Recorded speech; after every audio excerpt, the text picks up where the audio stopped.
to try and create a false narrative. Essentially, what they're saying.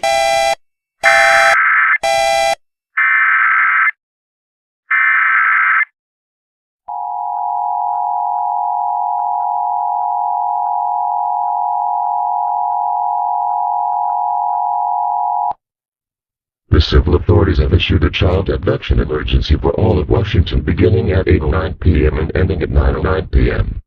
The Washington State Patrol on behalf of the Berrien Police Department has issued an Amber Alert for a 5-year-old and 5-month-old. Victims are a 5-year-old female named Harmony Collins that is 3 foot 10 inches tall, weighs 53 pounds, has brown hair, brown eyes, wearing hoodie, jeans, black/white Nike shoes, and a 5-month-old male Dan Petroy that 2 foot 3 inches tall, weighs 17 pounds, has brown hair, brown eyes.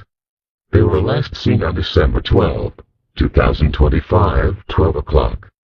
They are in the company of Tilda Castillo, a 31-year-old female, who is 5 foot 7 inches, weighing 184 pounds with brown hair, brown eyes, wearing gray Adidas shoes.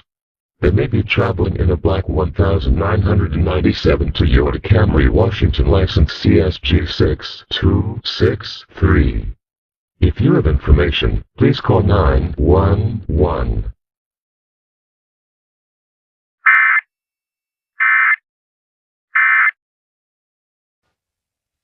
Months after being mistakenly deported